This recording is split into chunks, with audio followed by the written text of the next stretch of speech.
Halo Sobat Adsen, salam pintar. Bersama saya Kak Alex, tutor biologi adsen.id. Dalam video kali ini, kita akan membahas materi mengenai sistem sirkulasi.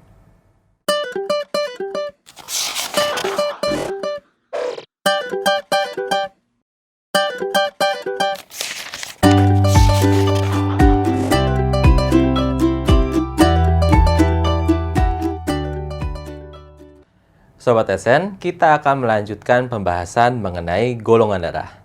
Kita udah tahu ya, bagaimana interaksi suatu golongan darah yang tidak cocok jika ditransfusikan. Misalkan A dengan B. Aglutinin pada individu B gitu ya, akan menggumpalkan aglutinogen pada si sel darah merah yang ada di individu A. Nah, kita coba lagi ya untuk kombinasi yang lain. Bagaimana kalau kita balik? Kalau kita balik berarti di sini B gitu ya ke A. Nah, di sini kita tulis aja identitasnya gitu ya. Jadi di sini B, alfa, kemudian yang ini A, beta. Oke ya. Nah, nanti gimana? Beta ini akan menggumpalkan si B. Berarti nggak boleh gitu ya. Gampang kan? Kalau teman-teman udah lancar ini, nanti bisa di luar kepala untuk memahami gitu interaksi suatu golongan darah dengan golongan darah lainnya dalam suatu transfusi darah. Oke ya. Nah, sekarang kita coba bagaimana dengan si O gitu ya. Sekarang kita coba nih. Kita coba misalkan dengan B gitu ya, dengan si O. Nah, kita lihat B itu statusnya B alfa gitu ya. Sedangkan O di situ tidak ada, kemudian alfa beta. Nah, bisa menggumpal nggak? Bisa, ya kan ya? Berarti nggak boleh. Demikian juga kalau teman-teman kasih ke O dari A gitu ya. A ke O. Berarti A beta tidak ada, alfa beta gitu kan ya. Nanti interaksi nggak boleh. Nah, gitu ya. Sekarang kita coba gitu ya. Bagaimana kalau O yang ngasih? Nih, misalkan O ngasih ke A. O tidak ada, di sini alfa beta gitu ya. Kalau A, di sini ada A gitu ya. Kemudian ini beta. Oke, apakah ada interaksinya? Kagak ya, berarti bisa. Nah, kalau teman-teman teruskan gitu ya. Misalkan teman-teman coba ke B, nanti sama. Maka nanti teman-teman pada akhirnya tahu gitu ya. O itu bisa sharing ke siapa aja. Maka O ini disebut sebagai donor universal. Gitu ya. Dapat diberikan ke semuanya. Gitu. Nah, kita belum coba AB ya. Kita coba nih sekarang. Misalkan gitu ya, di sini B kasih ke AB. Oke, statusnya sekarang kita tulis nih. B, alfa, AB, berarti A, B gitu ya. Nggak ada. Ada interaksi kah? Gitu ya. Ada interaksi kah? Nggak ada ya, karena ini aja udah nggak ada. Nah, berarti boleh. Coba yang A. Sama dong, ya kan ya. Di sini ada A, kemudian beta. Di sini AB, ini nggak ada si aglutininnya. Berarti nggak ada interaksi, berarti boleh. Ya kan? Diteruskan, coba misalkan kita interaksikan dengan O ya. Nah, O ke AB. Nah, gitu ya. O itu nggak ada alfa beta, gitu ya. Di sini AB, ini nggak ada. Nggak ada dengan nggak ada. Nah, berarti ini bisa. Gitu. Nah, berarti teman-teman, kalau misalnya gimana kalau dia sama AB dengan AB? Nah, berarti di sini AB tidak ada, AB tidak ada. Ya, pasti bisa ya gitu ya. Sini bisa. Nah, dengan demikian, kesimpulannya berarti kita tahu bahwa golongan darah AB disebut sebagai resipien universal gitu ya. Jadi dia bisa menerima darah dari golongan darah apapun. Paham ya? Nah, Jadi teman-teman akan lebih mudah ya kan ya ketika kita belajar seperti ini. Nah, maka kesimpulannya apa sih?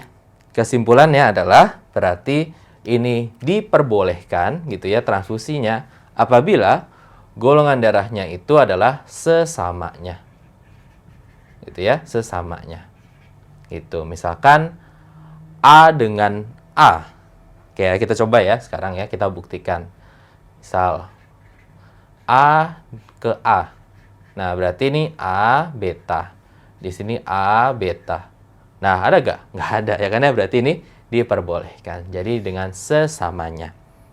Kemudian, yang poin selanjutnya itu adalah jika gitu ya, O itu adalah sebagai donornya. Karena O itu bisa ngasih ke siapa aja. O adalah donor universal. Kemudian yang selanjutnya itu adalah jika gitu ya, AB adalah sebagai resipiennya.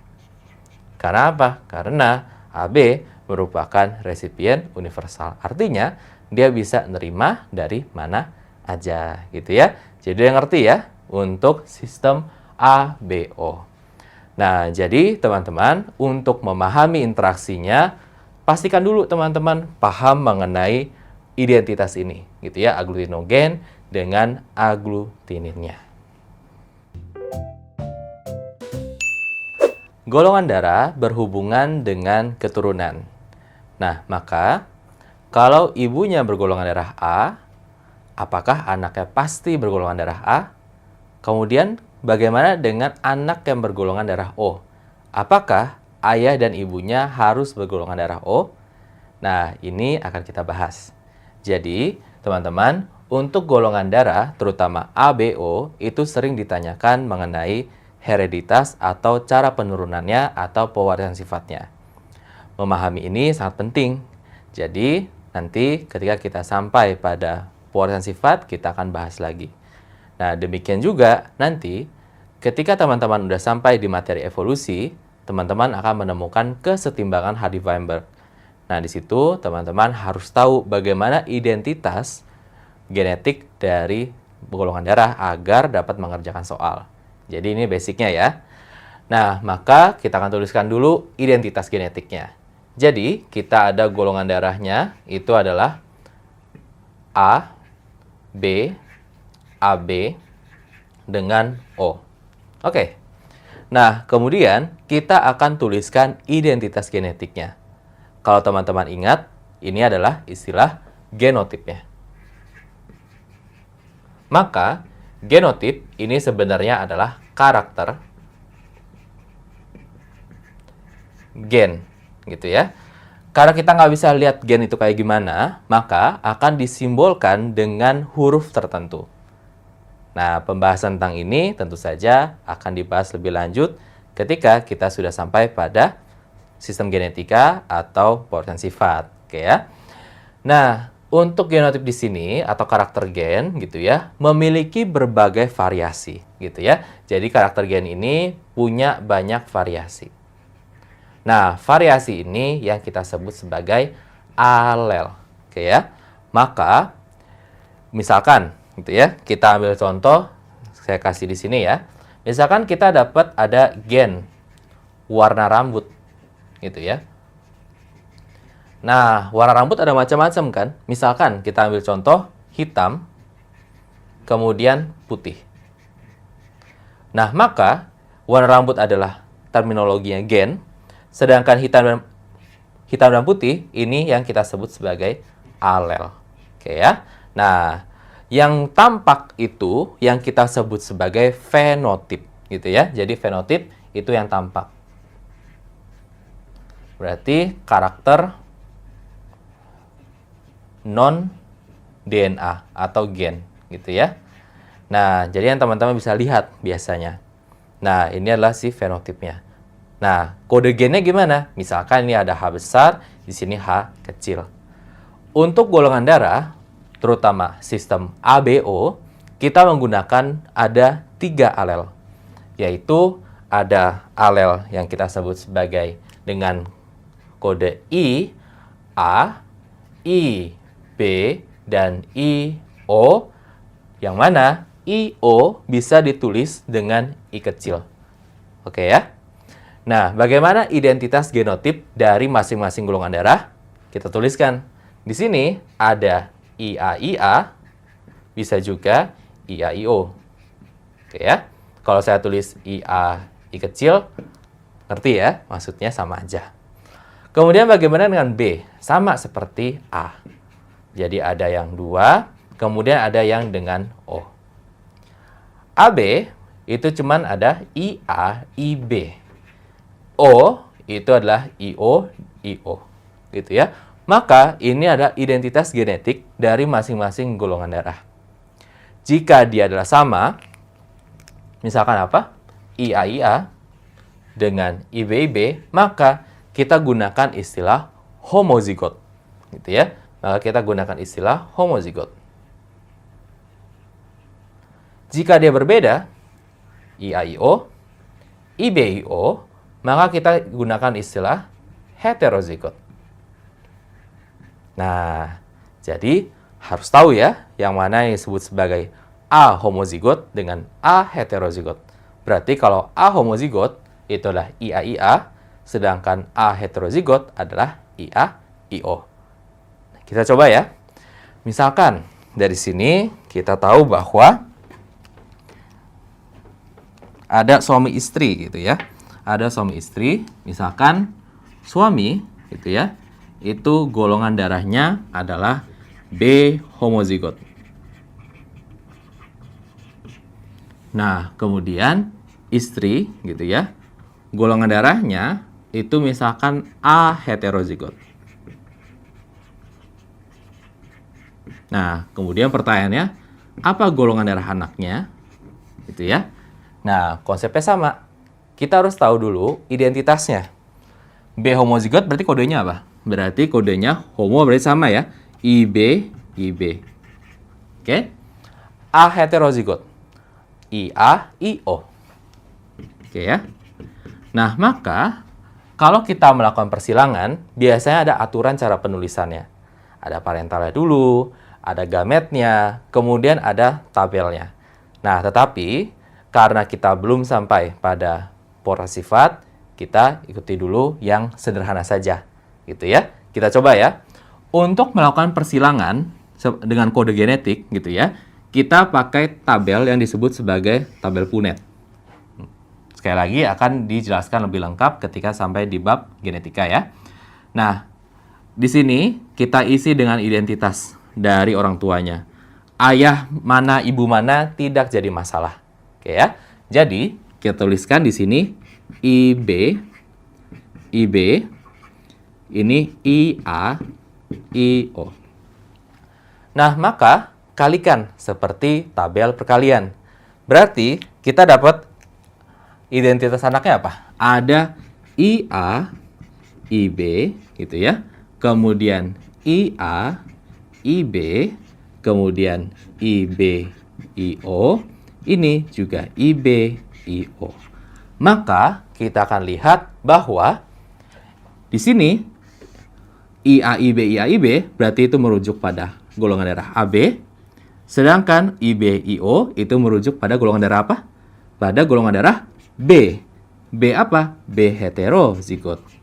Oke ya. Nah, maka berapa persentasenya? Persentasenya berarti, kita coba lihat. Pakai warna lain. Oke. Berapa persentasenya?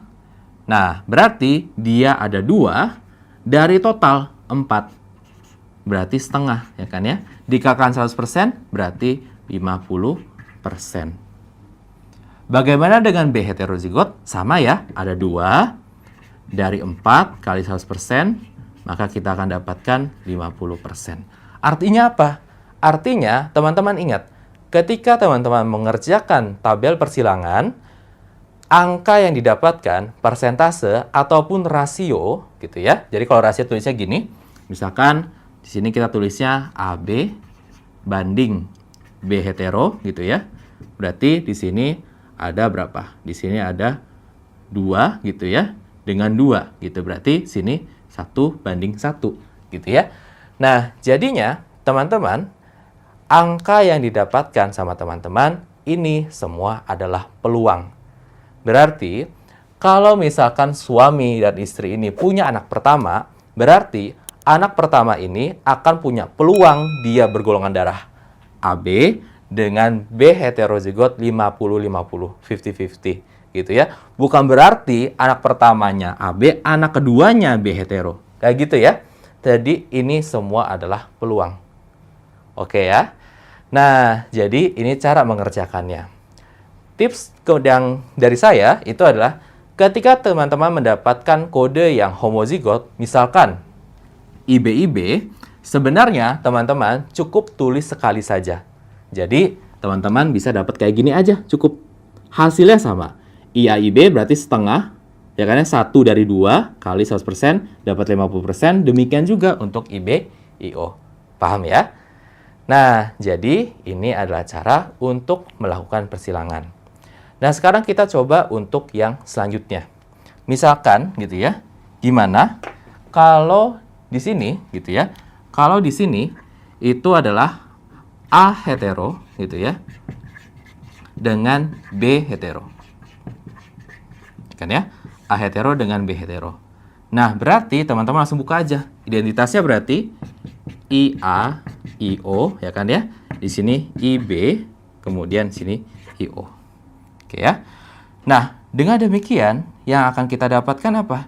Yang akan kita dapatkan di sini adalah IA, IB, kemudian di sini IB, IO, IA, IO, dan IO, IO. Berarti anaknya gimana? Anaknya berarti golongan darahnya adalah AB, ya kan? Ini golongan darahnya B hetero, A hetero, kemudian golongan darah O. Oke ya. Jadi peluangnya adalah 1/4 masing-masing, ya kan ya? Jadi AB itu 1 dari 4, gitu kan ya? Berarti 25%. Demikian juga untuk yang lain seperti B hetero, A hetero dengan O. Maka pertanyaannya kembali lagi, apakah anak bergolongan darah O, orang tuanya harus O? Enggak ya. Kita bisa dapatkan anak dengan golongan darah O jika di sini ada hetero dua-duanya. Nah, Sobat Adsense, sampai di sini dulu video pembahasan materi mengenai sistem sirkulasi. Sampai bertemu di video berikutnya, semoga bermanfaat. Salam pintar! Sekian Sobat Adsense untuk video pembelajaran hari ini. Sampai ketemu lagi di video belajar berikutnya. Jangan lupa aktifkan notifikasi untuk video terbaru kami ya. Sobat Adsense juga bisa mengunjungi adsense.id dan temukan ribuan video pembelajaran. Sampai jumpa Sobat Adsense, salam pintar!